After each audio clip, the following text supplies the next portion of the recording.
Hello mga kasuki, wala muna tayong linis serye for today's video dahil kami ay babiyahe muna papuntang Batangas. Kaya naman tara, samahan nyo kami kung ano nga ba ang mga kaganapan namin.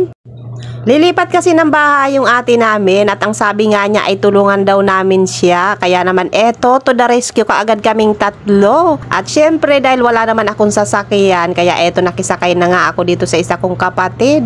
At habang nasa biyahe kami, ayan, nahihilo na ang person. Hindi pa man nakakarating, hilong-hilo na kaagad. At pagdating nga namin, ito na kaagad na bungara namin. Dinala kami ng ate namin dito sa likod bahay nila dahil napakaganda nga daw ng view.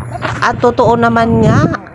At ang akala nga namin ay marami kaming bubuhating, kaya naman bago nga kami umalis ng bahay ay nag-stretching muna ako, charis. Pero eto pagdating namin hindi naman pala kami maghahakot, wala naman pala kaming hahakutin. Dahil pagdating nga namin dito, ito na nga ginawa namin. For the torture lang mga person. At syempre ako naman dahil pagkakataon ko na nga ito, abay for the video naman ang person, charis. At talaga naman napakaganda nga dito, napakalakas pa nga ng hangin. At syempre, kwento-kwentuhan ng mga person. Ayan nga pala yung ate ko, yung may-ari ng bahay. Tignan nyo naman yung bahay nila, ay napakalaki talaga.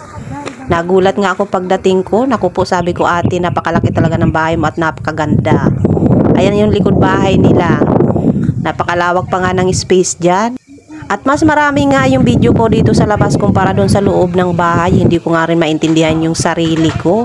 Kunting video lang talaga ang nakuha ko doon sa loob ng bahay nila. At wala pa nga rin mga masyadong gamit yan dahil syempre bagong lipat nga sila. Eto nga lang yung nakuhanan ko. O diba napakalaki ng loob ng bahay. Hindi ko pa nga yan napakita buong bahay sa loob. At eto namang isa kong kapatid, aba may daladalang itak. Hoy, sinong kalaban mo, charis? Kukuha nga daw siya ng tubo. Aba, anong nangyari sa'yo at bigla-bigla ka na lang nagkikrib sa tubo? Daming tubo dito. Naku, mamaya may ano pa dyan, malubog tayo.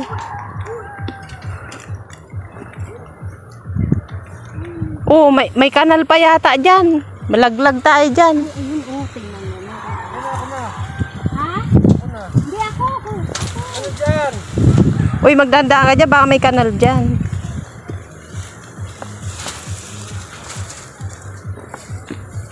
Gabang kanal. Ay, malalaki. Papa, ikaw na. Yan ang Makati yan, eh. Tignan mo yung medyo matigas. Yung medyo matigas pa. Kasi pag medyo matigas yun yung matamis. Ang daming tubo dito. Wala may-ari ito. Walang may-ari. Oh, diba? Sabi ko yung mabilis pag ganyan. Yan. Parang ano lang. Ayun na medyo matigas. Ayun yung matigas. Ano ba? Dadalahin mo ba? Ay, wag mo daw balatan.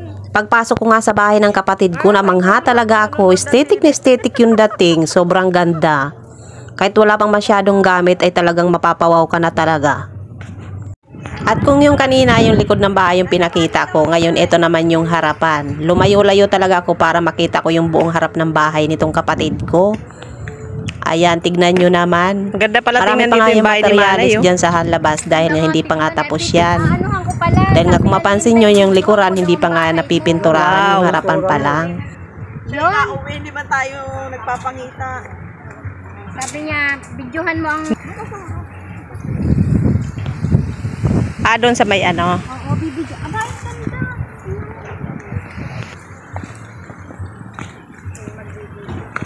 Ayan, yan. Ito yung bahay ng kapatid ko.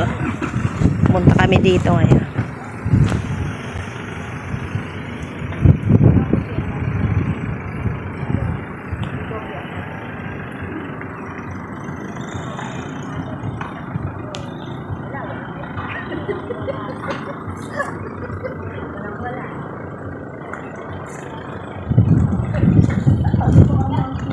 At yung salamin nga ng bahay niya ay naku po, pwede ka talaga manalamin sa sobrang linaw. Ayan yung loob. At ayan nga yung ganap namin sa buong maghapon. Parang nagliwaliw lang naman talaga kami. Hindi naman kami nagpagod dahil wala naman talaga kaming binuhat. Puro upo nga maghapon ang ginawa namin.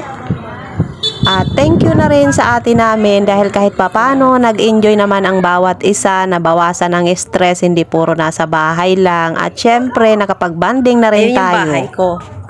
At nangangkin pa talaga ako ng bahay na hindi naman akin. Mangarap ka na lang kasuki, Charis. Ayan ba yung nagbiyahe pa ng malayo at sabi tutulong daw sa paglilipat bahay? Abay wala naman talaga kaming ginawa kundi umupo maghapon, kumain maghapon, tapos magkwentuhan maghapon. Siguro na-miss lang talaga kami nitong ate namin dahil minsan lang naman talaga kami magkita-kita.